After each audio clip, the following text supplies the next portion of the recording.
Hello, this is Gabriel, and I'm joined with... The Warmest Robot. How are you? Pretty good. So what have we got today? Today we're talking about virtue. Now, what is virtue? Because I've heard it used in a lot of different contexts, but I've never been able to find anything consistent. Yeah. So I think the problem is, firstly, defining what it is, because you kind of have to have a framework in which to understand things, because otherwise it will decay into what is essentially name calling and random claims about how stuff works. Okay, that's really funny, actually. Just like the thought of like descending into random claims about how things works and just name calling.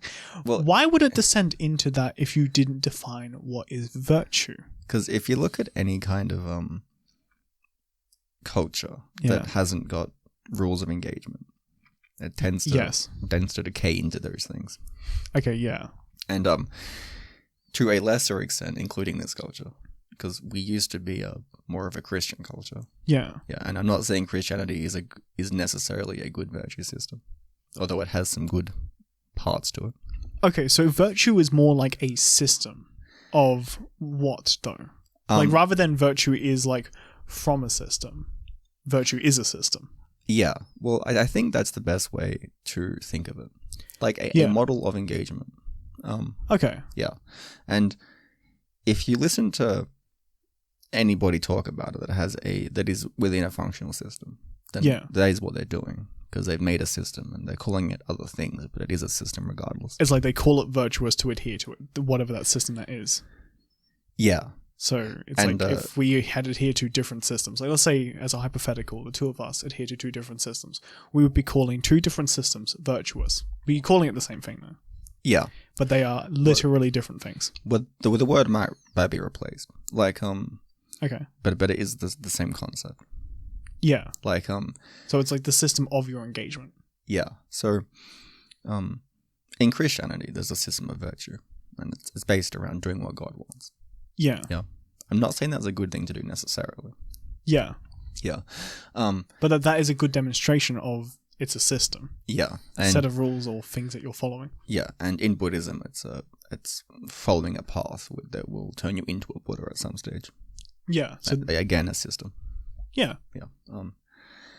And you'll see with every culture that is complex, they have a system of engagement that is based around ethical engagements. Yeah. Yeah. Although I'm pretty sure people would just say that ethics are subjective. So what exactly could you even do with this information at this point? All we've really said is that ethics are what the systems people think they're doing or what they think is appropriate to engage in. That is their ethics or virtue. Yeah. So, but without that, right, I'm like, not without that, but what could you do with that information? Because all we've really said is that, like, it is a subjective thing. Is everyone then virtuous or ethical? I would argue that it's based on how good the system is. Okay. Yeah. So now, what could we measure that off of? I would measure it off the person's stability. Like stability and also happiness. Okay, so along with being functionally competent. Okay, so competent in more as a generalized statement. Yeah, like let's say like can operate within a society, right? Or just like can get things done, because you have to be doing that to function. So that's being true. competent and then being happy is like it is kind of subjective, but also because I was going to really. say like it's subjective in the same way attraction is. Okay, yeah, there is actually like something that you could figure out to make an actual model of what makes something attractive. Yeah. Based off of heuristics and like other things like that. Yeah, like there is overarching tendencies that people adhere to. Yeah. Like, and it's kind of relatively obvious what they are to most people. Yeah. If you look at people throughout history that have tried to be hypocrites, they tend to get either excluded from groups or they get attacked by groups. That's true. Because it's we evolved to be a social species, and we've got a good knack for picking up on patterns that damage the species overall. Yeah, and hypocrisy would be one of them. Yeah. Like, you wouldn't want someone who is being a hypocrite to be in a position of power, or maybe even associating with you because of the effect that they could have on your lives. Yeah, and I bet if you've met one, you've been irritated with them. Oh yeah, probably pretty quickly. Yeah, and that would be everyone they're associating with. Yeah. It's not actually a good form of engagement because of that. No. It's like people don't like people who are being inconsistent. Yeah, so it's like a similar thing. So it violates the sustainable long-term rule. Yeah. Yeah. Also the multiple times of engagement, because you can't do that properly. No. Yeah, so it results in you being excluded or attacked. Yeah. I thought it was like a good thing to bring it up because I could imagine someone just going like, well, no, technically the other measurements were fine. But there is a reason why hypocrisy isn't the way to go.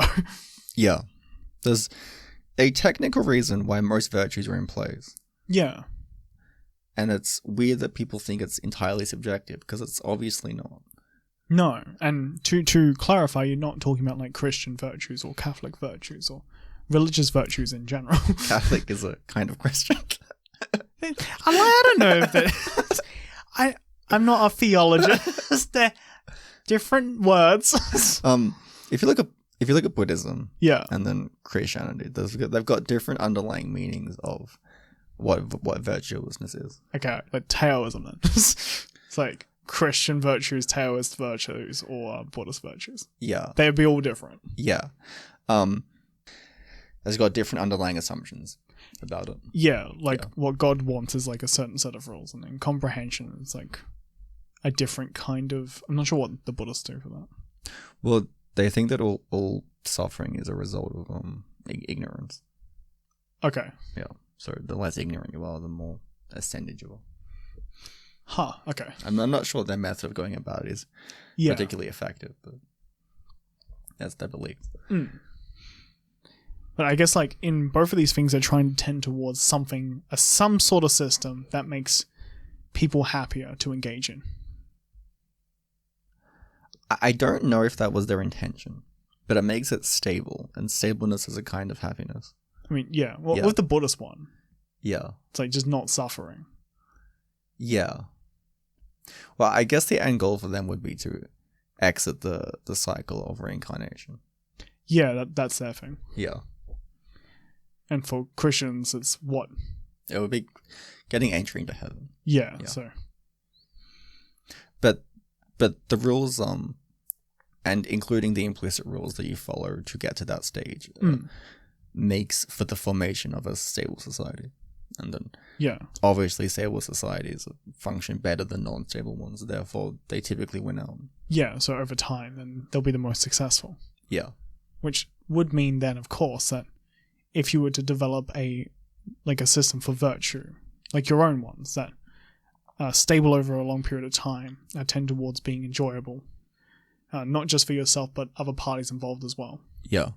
As well as like having rules to deal with people who are not engaging in compatible kind of ways. Yeah.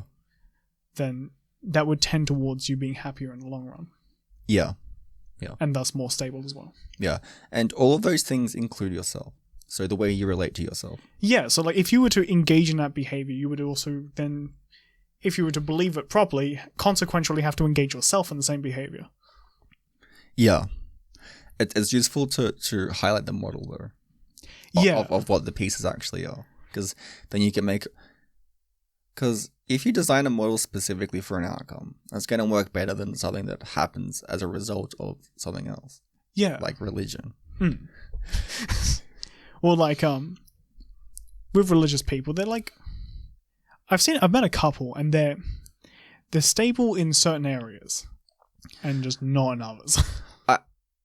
Okay, so in the defense of religious people, a lot of religious people that we went to school with are doing quite well. That is actually true. And a lot of people that are atheists are doing really badly. Yeah, so it's like, who's the smarter one actually? Because like the one who's more stable was actually the Christian people. Yeah, it's like, okay, they believe in like claims that are unfalsifiable, but they're like they're living a way happier life. So there's something in the beliefs that is clearly very valuable. Yeah, because it's functioning very well for them. Yeah. And that's not saying you have to believe like a religion to be stable. Like, no, of course not. Yeah. But it means that there's something in there, as you were saying, that does work. Yeah. And I'm pretty sure it's something similar to this formula that gets people to that place. Yeah. Yeah. So figuring out that kind of formula would be very important then. Yeah. And it's going to be a little bit context dependent, depending on how you decide to set up your social life and your... It actually has to be. Yeah. It's like, it couldn't be like a one size fits all, but there would be certain measurements that would fit all. Yeah, that's true, yeah. And those would be the measurements we were talking about before. Yeah. For example, everybody should be honest with themselves. Yeah, no, that's a very good measure, because if you were to believe the opposite of that, yeah, you should be dishonest with yourself. So what would happen is you would that would also tend towards inaccuracy. Like, if you do believe, like, piggybacking off of the last episode, if you do believe you should be tending towards accuracy, being honest with yourself would also help with that, and that has to be true. And I'd argue that's a virtue because it makes other virtues possible. Yeah. But also it's a foundational ethic because systems break down way easier than they be maintained. That includes you as a biological person. Yeah. So if you think of the amount of actions you can take that could permanently end your biological visage, there's nearly infinite amount because there's all just slight variations on the same thing. Yeah. Yeah.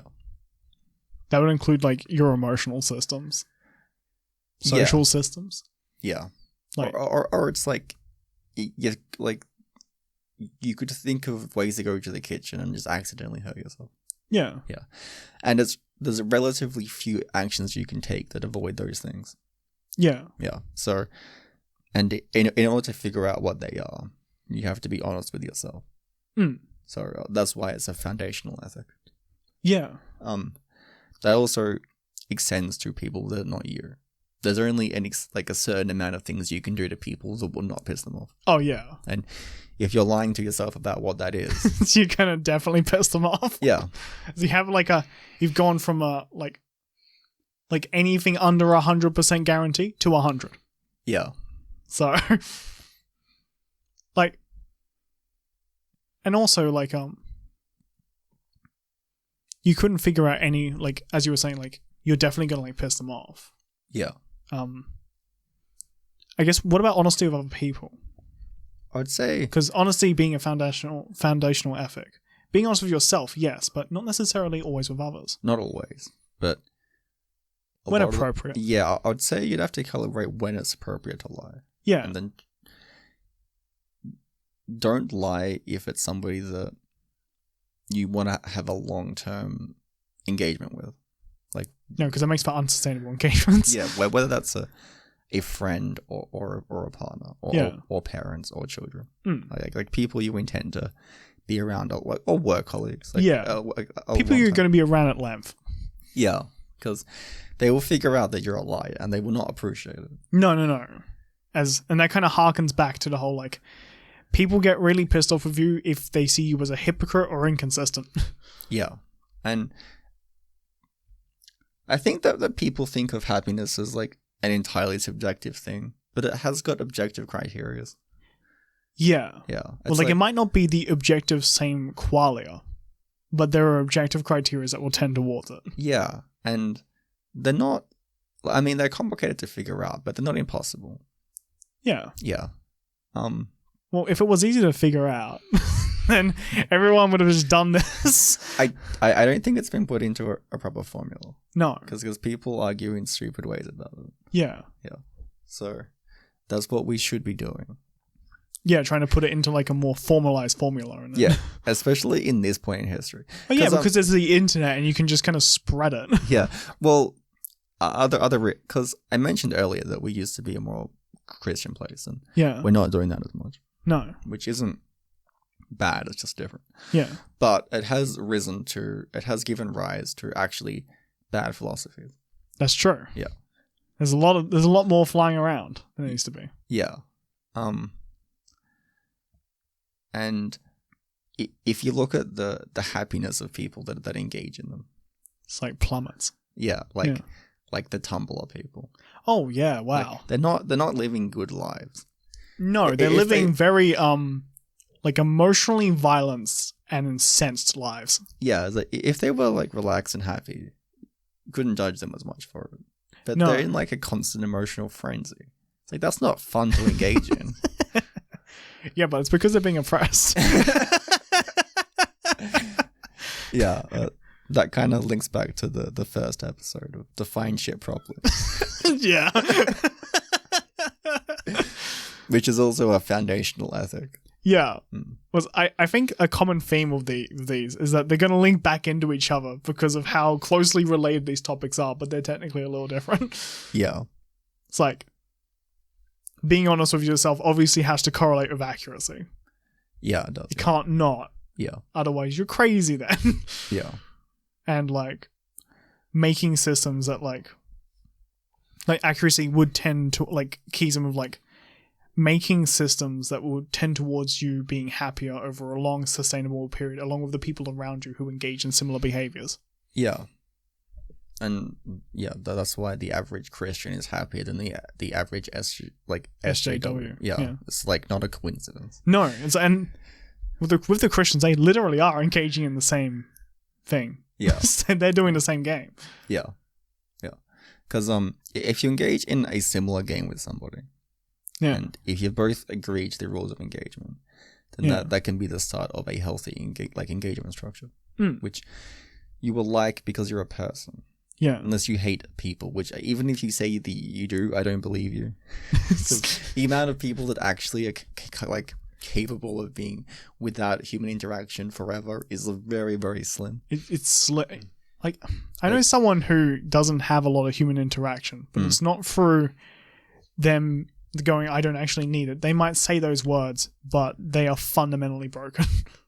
Okay. Like, as a person. Yeah. I'm assuming that they're... Because you have to think of your personal rules of engagement. Yeah. Which is how people can interact with you, how you respond to them. Yeah. What kind of behavior you're incentivizing by your actions. Yeah. Yeah. Like, that's the role you have to figure out for yourself. And then you have to...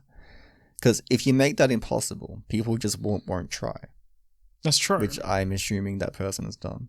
Well, it's a bit of a mixture of like their rules are impossible, along with the rules they engage with other people are like seen as like kind of unreasonable. So it's like it's difficult to engage with them, and then it's if they engage with other people, it's not an enjoyable experience for them. That is why they're alone. Yeah. So this person can't maintain relationships or well, you couldn't because no one wants to spend a lot of time with like inconsistent rules of engagement. Yeah. Yeah.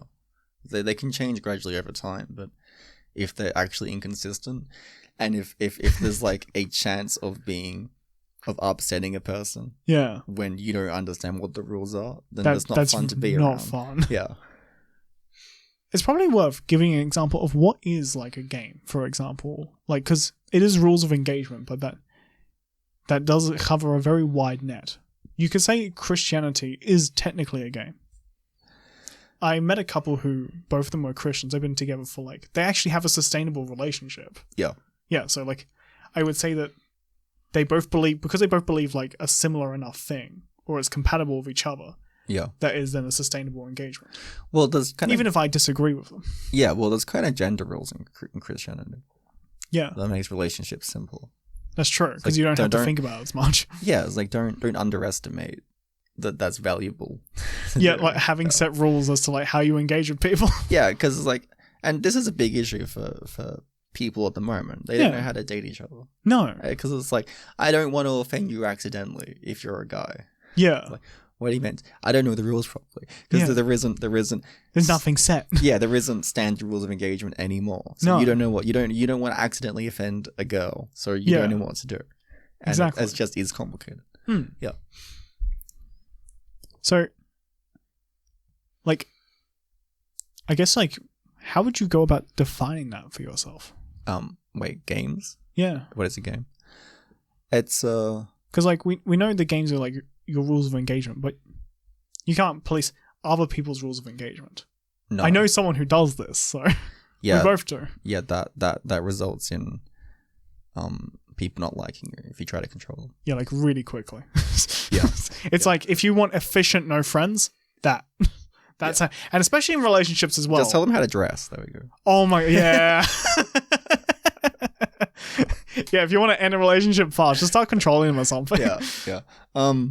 I think it will happen in relationships more than friendships. That's probably true. Yeah. Yeah.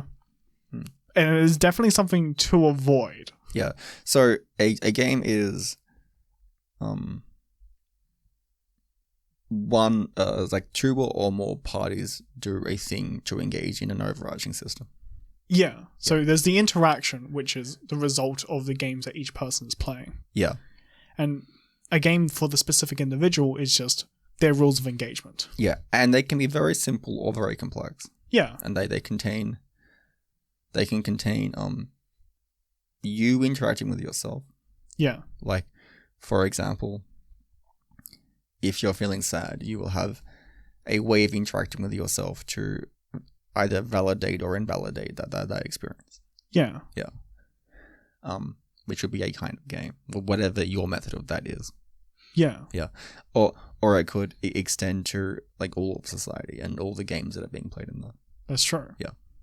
A very simple game I thought up was if I will give someone a cupcake if they give me a slice of cake. Okay. Right. So that's an example of my game is giving people cupcakes Yeah. if they give me another thing. Yeah. And let's say your game is the other one, the cake one. Yeah. Those are two compatible games. They're not the same game, actually. Yeah. They're literally different. Yeah, but they're compatible. But they're very compatible. A similar thing would be standard relationships. Yeah. Yeah. So there is like typically certain roles that men adhere to and certain women and certain rules women adhere to. Yeah. And they're mostly unconscious a lot of the time. Yeah. Yeah.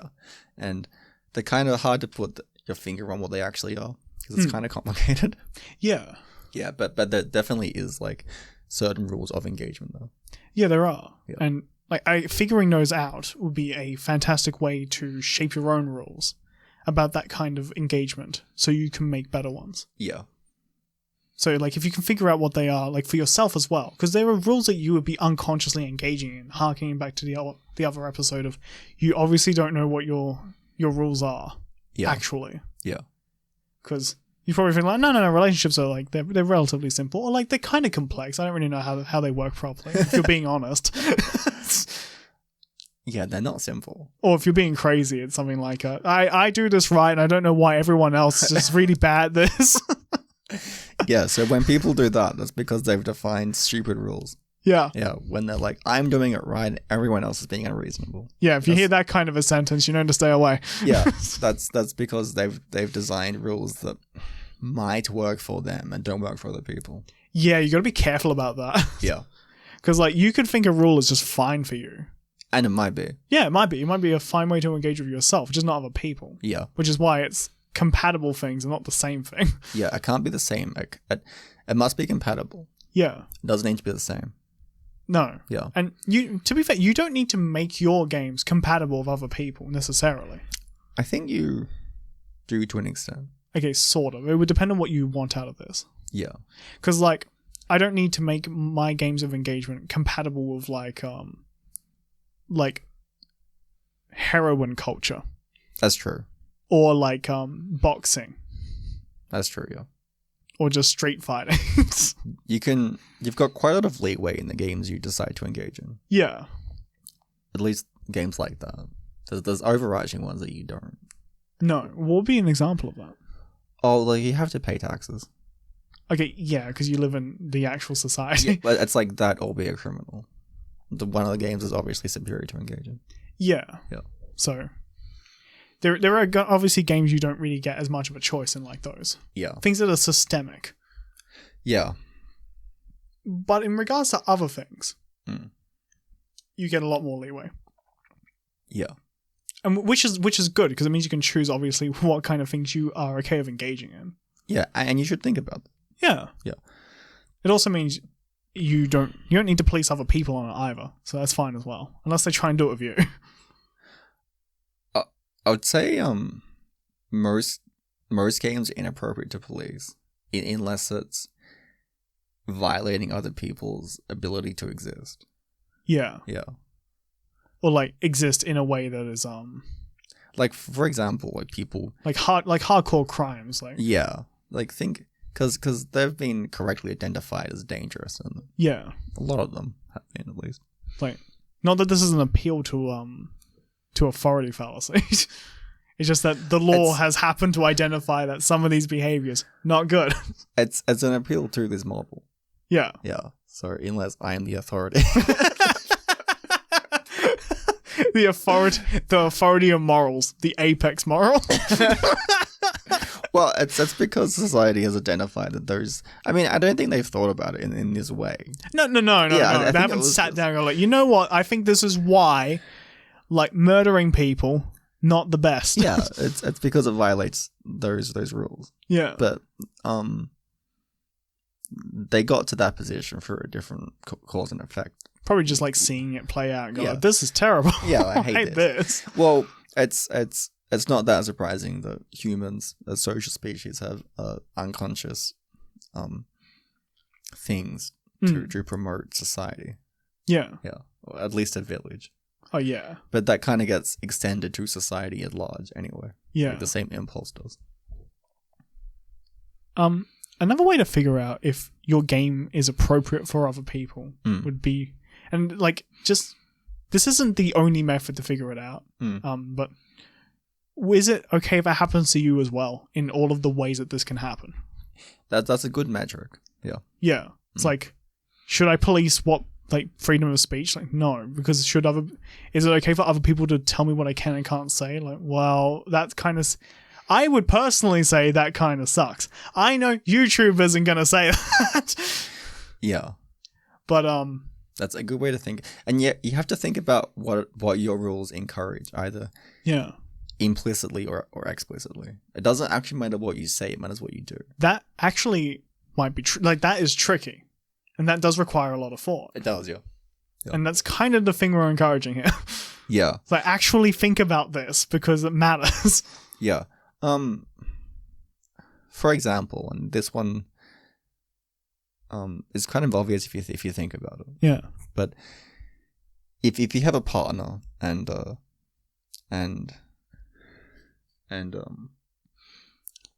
if she asks like how she looks, yeah, and you say the thing that you should say, yeah, she will calibrate that you always say the same thing, and then it will no longer have any value. That's true. So your implicit rules is that you are unreliable in this context. Yeah. Yeah. Or that you will agree with them, regardless of the context. Well, at least in that context. Yeah. Of them looking nice. Oh, like regardless of like whether or not they do or not. Yeah, depending on how much your partner generalizes information. Yeah. You could have done what I just did and be like stupid and go like, you know what? They just agree with me no matter what I do. So it's better to be honest in a nice way. Yeah. Because then she can calibrate that you're being reliable. And that'll be better in the long term. Yeah. It might, but in the moment, it's like, I guess this is uncomfortable. True. Yeah. But that also is going to depend on how reasonable your partner's being. That's true. So if your partner gets upset by it, it's like, well. And then like, think about the other side of that game as well. Yeah. So imagine if we reverse the roles. Yeah. Yeah. And I'm saying, do I look pretty in this dress? Yeah. They're like, no. And I'm like, oh. Like, let's say if I'm like, do I look pretty in this black t-shirt? Yeah. And then, like, I'm like, no, it's red. And then I get super upset.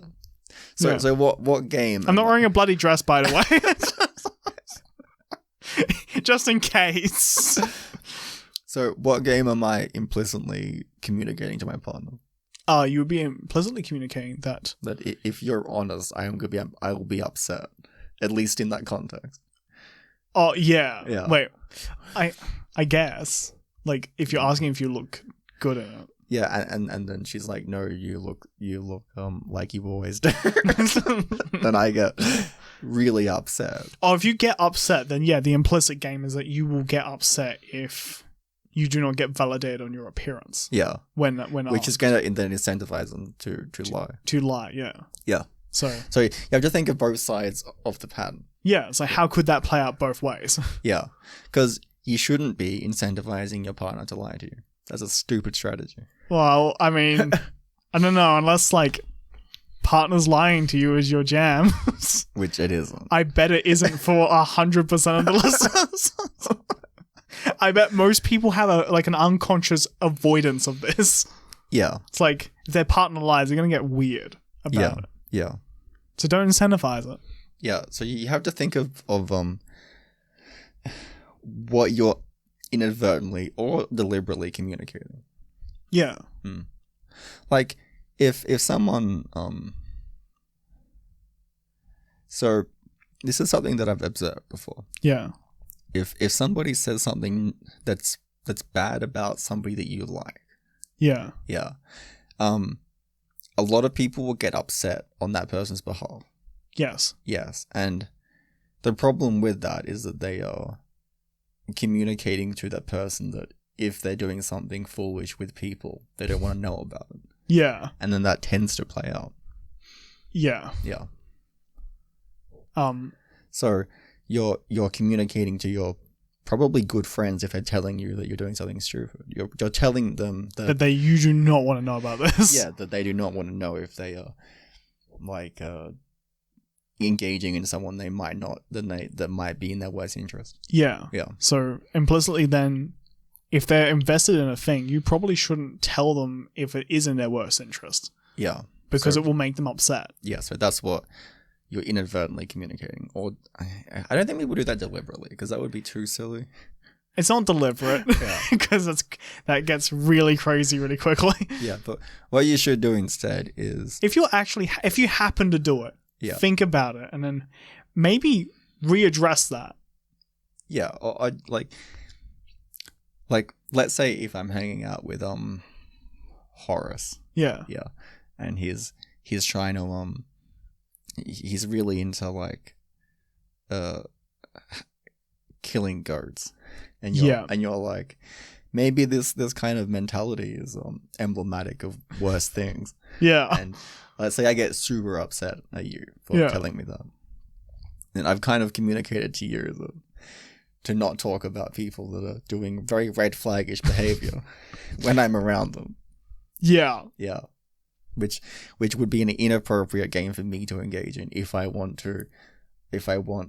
friends to look out for me engaging in dangerous things. Yeah. Yeah. Which would key into long-term sustainable, like happy engagements. Yeah. For yourself and other people, along with accuracy. Yeah. Like they have to correlate then. Yeah. So you should probably think about if the games that you're playing are encouraging things like. So it would be more appropriate for me to listen to what you have to say and think about it, hopefully in a detailed manner. Yeah. Like, and that would probably be good for like most people who listen to this. Yeah. Because like it's a good example of like implicit games you're communicating to other people with actions that you probably aren't thinking are communicating those sorts of games. Because it might not be intuitive. Yeah, it might not be, but you should think about it through that context. Yeah. Yeah. Trying to think of where else this could go. Because we've keyed it into all like the related subjects. We've even given examples of games. It also keys into why you should be rational with people. Okay, yeah. Because if you communicate that you are unwilling to be rational with people, then let that sink in for a bit, actually. Well, if you communicate you're not willing to be rational. Well, that's very common. Way more common than it should be. Sorry, I just got like a shiver up my spine when you said that. Like, oh no. Like, how many times have you heard someone say, like, I don't want to think about this right now? like a lot more than I would like. Yeah, or yeah, that's right, but it's also mean, therefore I won't do it. Okay, I have heard that. That's like things like that obviously communicate that the person is unwilling to make adjustments to their own systems based off of information that could help them. Yes. Or they are unwilling to look at other information. Therefore, they are probably unwilling to be accurate or to try and tend towards it. Yeah. Yeah. So, or in this case, they're also unwilling to be to be rational, not irrational. That would be good. That would be actually nice. If you look at Tumblr people, yeah, right, they're a good example of being unwilling to be rational. Yeah. If we examine the strong man thing that's happened recently. So, for those of you that don't know, because I don't know. Okay, so powerlifting is where strong people lift weights up, right? Yeah. And so, in women's strongman, so it's like where women lift heavy things up. Yeah. A person that used to be a male and is biologically very similar or the same, but then taking hormones so they don't look like that. Yeah. Has recently won, and it is scientifically unfair. The women's strongman competition. What? How is that allowed? Because it's offensive. That's why. That's the real reason. Oh, that's terrible. Yeah, it's very. What have we come to? That's very unfair for every other woman. For every born woman in the competition. Yeah, because there's so much. It would be like if you could take steroids like every day for your life, apart from like 8 months before you engage in the competition. Like, I'm not on drugs. Yeah, I'm natural. It's fine. Yeah. In like a only natural competition. And that's not the only difference. There's like more. There's skeletal structure differences. There's the fact that because they've had more time to grow like the muscle tissue because of like the extra testosterone in their body. Well, there's also more type 2 muscle fibers. Yeah, so they're which is literally for strong things. Yeah, so literally are stronger. Yeah. By birth. Yeah, so it is scientifically unfair. Yeah. Right? And so that's a pretty rational argument, but people that are defending it are not actually being rational. They're just getting offended. Because they don't want to invalidate like other people's other people's genders, and because they don't want to, ironically, I bet these same people would be like, I don't want to treat other people arbitrarily based off of their gender. Yeah, they probably don't want to be sexist. Yeah, what if it's not arbitrary? Yeah. well, actually, what they're implicitly saying is, I am willing to implement unfair games arbitrarily. Yes, that is what they're implicitly... Specifically with gender at this point. Yeah, that's what they're implicitly stating. It's quite ironic, actually. Yeah, this is the problem with not being rational, because you end up defeating the games you tried to engage in the first place. Yeah. Yeah. So, if people are being like that, like deliberately... Well, I guess just ignoring, just not being rational. It doesn't actually matter why they're not being rational. Just that they aren't. Yeah. Yeah. When people engage in that, they're communicating to others that there's no reason to try to be rational with them. Which means it has to escalate into some kind of conflict. Yeah, like it just must get more confrontational. Yeah. Yeah. It's probably worth mentioning that things will not just like... Because some of our listeners may believe that things will not turn into conflict. Like there's another option for two conflicting ideas. But this doesn't appear to be the case. Yes, throughout every engagement in history, conflicting beliefs have gotten into some kind of conflict. Yeah. And we will not be the exception. No.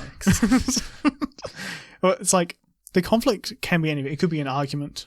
Well, it could be like talking about it, but like one of these ideas is gonna have to win out in some way. If it's either that they both lose and a new one gets born, which is the best thing to happen. Yeah. Yeah. Or alternatively, one wins. Yeah. And that's how we should be engaging, because that is the kind of the underlying best game to get the best ideas. That's how you get them. Yeah. It is people arguing with each other. Mm. Yeah. And so you would actually kind of want to promote people arguing with each other on a much more regular basis then. Yeah. Which kind of keys into the freedom of speech again. Oh yeah. It's like that's why that's good, because then ideas can essentially fight it out until like one of them comes out on top. Yeah. Or new ones get born. Yeah. And as soon as there's any kind of exception made as like, you're not allowed to say this because offensive, then that's going to extend to beliefs. Yeah. Yeah. And then it already has. Oh yeah. That already happened. Like this has happened so many times throughout human history. It is just really stupid. And it's just like whenever a culture does that, I just will not make advances until it starts doing it again. Yeah. That's why most cultures like didn't invent cool shit for ages. Yeah. It's like, you can't do that. Taboo. Yeah. Yeah, so that's why that happens. Anyway, yeah. So that's also why it's one of the best games to engage in. Like one of the most virtuous games. Yeah. Because it makes everything better given time. So what would be an argument? Well, maybe we should cover that in another episode. Yeah. Okay. Yeah, because different ideas compete with themselves, and then that includes within yourself. Yeah, that does include within yourself. Yeah. This is obvious. Just try to think of two contradictory things. Well, and then believe both of them, and then watch yourself have a bit of a break, like a psychotic break almost, as you try to defend both of these positions. Or don't do that, because that's really stupid. Yeah.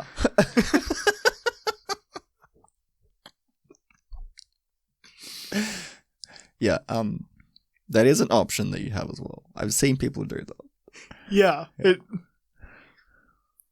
It is as horrific as It's in that case it seemed to cause some kind of blackout. It's very peculiar. Anyway. Oh wow. Anyway. Yeah, that definitely seems like it's a bad thing to engage in. Yeah, definitely. I did just kind of think of what's the worst way you could test a theory. It's like that. Yeah, this person wasn't very sane, but that's probably why. Yeah, because they're trying to believe contradictory things. Yeah, if you believe two things that can't happen, then you have to act in contradictory ways, and you like kind of can't, but you can as well, and so it causes. You can, but you fight yourself. Yeah, so it causes bad things to happen. Anyway. So you should be as cohesive with your ideas as possible. Yeah, that's a pretty good game to engage in with yourself. Yeah, but then in correlation with the other ones, otherwise you would double down. Yes, yeah, and that's why you should try to be as rational as possible when it comes to new ideas. What is rational? Maybe we'll have to go into that at a different episode. Yeah, that's kind of a hard topic to go into quickly. Yeah, no. I was thinking that, so we should probably also define that at some point. So we will do that. Yeah. Just for the listeners' sake. I guess a simple way of saying it is avoiding fallacies. Yeah. Yeah. Avoid committing fallacies. Yeah. Anyway, so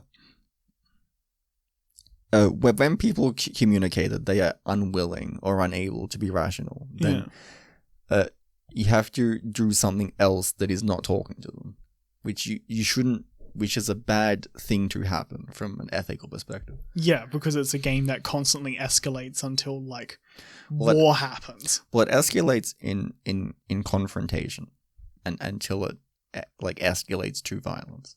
Yeah, and that will happen when people refuse to be rational.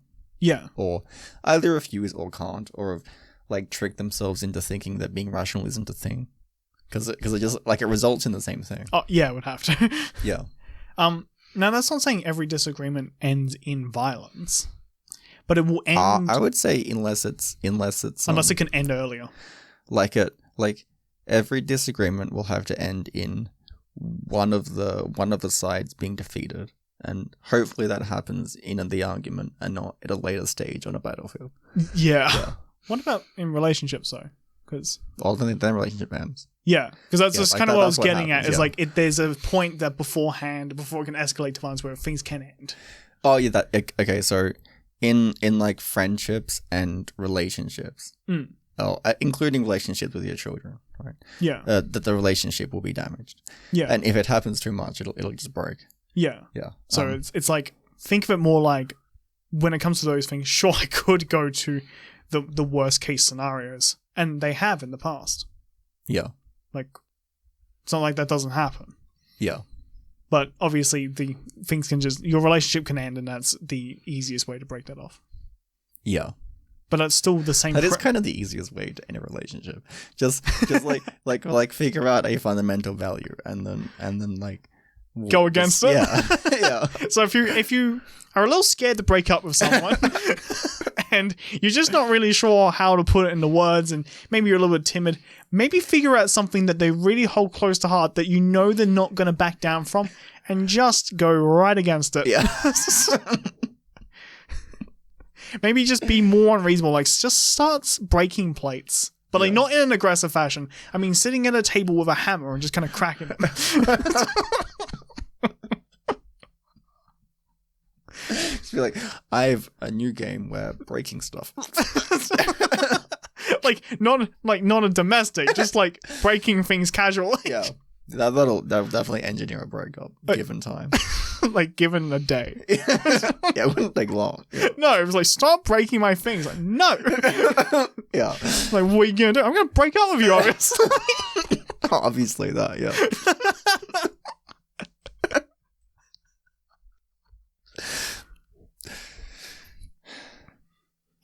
But yeah, are there any final words on how to structure a virtue? Because we got the measuring sticks, and we got some like what you're kind of trying to use this to measure, like various games you're engaging in. Yeah, got examples of games. So. Is that? I think that covers like the overarching concept. Yeah, but it's not any specifics. Not really. No. Yeah, but specifics are like a little tricky to explain. We have to kind of actually figure them out. Yeah. Yeah, because you're not gonna know. Well, no, it's like you don't just know things. Yeah, so you have to actually think about it. Yeah, that's just a template that'll help. Well, it's a way to measure it, and then if you can measure it, you can know if you're doing it or you're not doing it. Which means you can make improvements. Yeah. It's like it's an endless cycle of trying to improve your games. Yeah. And that's actually pretty good if you think about it, because it's just a slow. It's like an improvement creep. Yeah, that sounds fucking stupid. It is though. It is. I'm not sure if that's what the word means. It fits the concept. Yeah. It's you're kind of getting more improvement, but with like ethical structures in games that you're playing. Yeah. So if you do something, imagine being in all sides of the engagement, and then see if that's a fair game to engage in. Yeah. And then see if the game is relatively sustainable. Like I guess sustainable tends towards pleasant.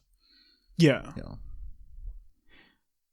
I mean, someone could argue you could have sustainable misery. Sustained misery. I'd argue you can't. Okay. You can't have sustainable misery. Why? Like in a lifetime? Yeah, because people, like, I don't think it's a coincidence that people get sick when they feel sad. Really? Yeah, and like the reverse happens as well. Well, like really happy people like are a bit healthier. Is that true? I didn't know that. Yeah, like it's kind of weird because like a lot of religious people will be like, it's because of their religion, which they're right, but maybe for a different reason. It's like because they're happier. Yeah, it's like they're right for the wrong reasons. Yeah. But like Well, I've heard of patients that are like cancer patients that are happy, having better recoveries on, they're more likely to recover Yeah. At least this is what I have heard. I'm actually not sure of the stats. I think that misery is unsustainable. Like actually. Like physiologically. Yeah. Yeah, like it can cause like damage to your physical systems if you're upset enough. Wait, doesn't it suppress your immune system? Yeah. Yeah. Yeah. So I don't really think it is sustainable. Oh yeah. So it might be long term. Yeah, it might take a while to be unsustainable, but that still is unsustainable. Yeah. Not that being happy is going to make you live forever, but no. You might as well do it. You'll enjoy it more. Yeah, so you might as well. Yeah. I guess, is that everything? I think so, yeah. I guess, we'll see you next time. Okay. For the next topic. Okay, see ya. See ya.